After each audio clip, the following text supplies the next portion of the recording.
साथियों नमस्कार। साथियों, आज मैं आपको बताना चाहूँगा कि ये जो कानून बनाए गए हैं ये का नुकसान किसानों के अलावा जो बाकी लोग हैं उनको क्या है, इस पे बात करना चाहूँगा।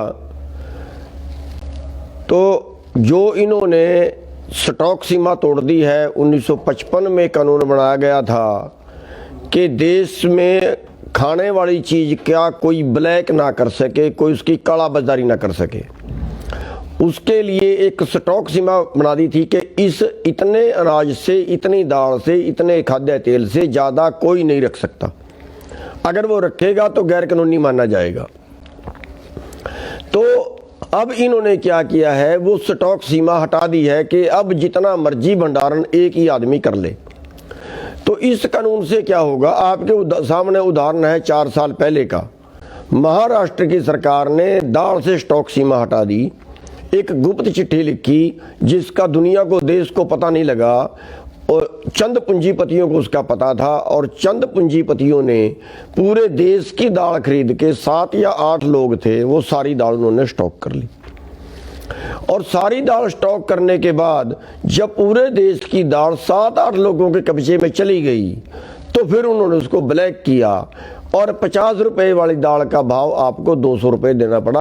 वो जो 200 रुपए किलो में दाल खरीदी वो देश के हर नागरिक ने खरीदी। किसान का नुकसान तो उसमें कुछ नहीं हुआ। किसान ने तो जिस भाव उसकी पिछले साल बिकी थी उसी भाव उस साल बिकी।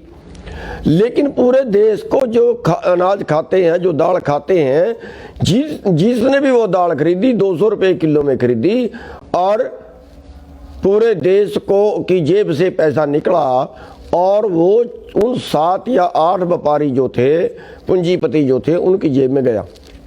अब आप प्याज का लीजिए, किसान से प्याज 8 रुपए किलो बिका और जब वो खाने वालों के पास गया तो 80 रुपए किलो तक गया। अब हमारे देश की सरकार ने कोई कानून ये नहीं बनाया कि भाई उस पर मुनाफा कितना ले सकता है, 2 गुना ले सकता है, 1.5 गुना ले सकता है, 8 रुपए का खरीद के ज़्यादा से ज़्यादा कितने में बेच सकता है, ये कोई कानून नहीं बनाया। उल्टा ये कर दिया कि अब सारे देश का प्याज एक ही आदमी खरीद के रख लेगा और उसका उन्होंने फायदा उठाया। अब सारे देश का आलू एक ही आदमी खरीद के रख लेगा। आलू क्या भाव मिला आपको? 40 रुपए, हमारे से बिका था 7 रुपए। तो नुकसान किसको हुआ? खाने वाले को। तो जो ये मैटर है ये देश के हर नागरिक का मैटर है। किसान ने तो केवल लड़ाई शुरू की है। मैटर ये नहीं है कि सारे मुद्दे किसान के ही हैं। इसमें मुद्दा है देश को बचाने का। मुद्दा है कि सारे देश की जो अर्थव्यवस्था है वो चंद लोगों की मुट्ठी में चली गई और देश का जो खाद्यान्न है अब वो चंद लोगों की मुट्ठी में जाएगा। जब वो चंद लोगों की मुट्ठी में जाएगा यानी पूरा देश उनका ग्राहक होगा। और जब पूरा देश उनका ग्राहक होगा, पूरे देश को कुछ लोगों से लेके खाना पड़ेगा, तो इसमें ब्लैकमेलिंग तय है। और जब ब्लैकमेलिंग तय है तो उसमें अब हमारा दूसरी चीज ये है, अब हमने देखना है हमारे देश के नागरिकों की पोजीशन क्या है। हमारे देश के नागरिकों की पोजीशन ये है कि यहाँ पैदा होने से लेके और बुढ़ापे तक, जो आखिरी सांस तक है, उसका टोटल खर्च, जो जिंदगी जीना है उसका टोटल खर्च आदमी खुद उठाता है। लेकिन अमेरिका जैसे देशों में ये नहीं है। अमेरिका जैसे देशों में बच्चा पैदा होने से लेके और उसकी आखिरी सांस तक इस सब का जिंदा रहने का खर्चा सरकार का है, चाहे उसका इलाज का हो, चाहे उसकी पढ़ाई का हो, चाहे उसकी बेरोजगारी का हो, चाहे उसके बुढ़ापे का हो। अब अमेरिका में तो ये पॉलिसी पड़ता खा सकती है, लेकिन हिंदुस्तान में ये पॉलिसी कैसे चलेगी? यहाँ तो कितने गरीब लोग हैं जो भूख से मर रहे हैं। आज हमारा देश भूखमरी में 94वें स्थान पे 107 देशों में, सोने की चिड़िया। और सारे खर्चे यहाँ, कितने लोग यहाँ बीमारी से मर रहे हैं, कितने लोग यहाँ कर्जे से मर रहे हैं। ऐसे देश के अंदर अब ब्लैकमेलिंग का कानून और बना देना, इसका मतलब है कि करोड़ों लोग भूखमरी के आगोश में जाएंगे।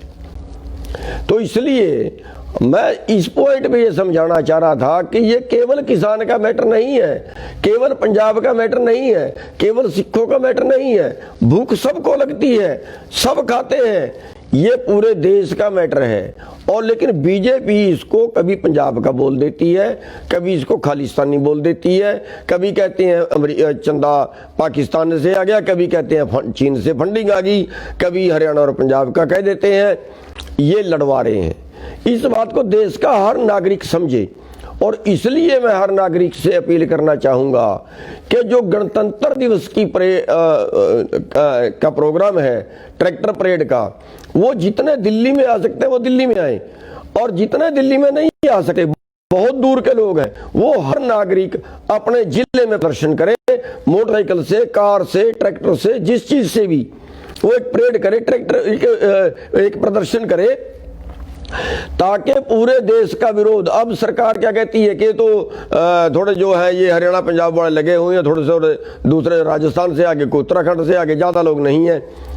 अब पूरे देश का धर्म ये बनता है, चाहे वो कुछ नागरिक है, किसी बड़े शहर का भी नागरिक है, उनका सबका भी मैटर ये है। और सब नागरिक 26 तारीख को सड़क पे निकल के एक प्रदर्शन करें, एक परेड हमने उसका नाम दिया है, एक प्रदर्शन करें कि लोगों के सामने, सरकार के सामने एक विरोध जाए कि ये विरोध पूरे देश का है, हर नागरिक का है, केवल किसान का नहीं है। और देश जो है वो कारपोरेट को नहीं बिकने दिया जाएगा।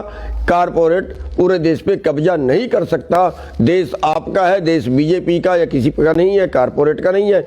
इसलिए मेरी बेनती है कि 26 तारीख को हर नागरिक इसमें, इस आंदोलन में शामिल हो। सबका बहुत बहुत धन्यवाद।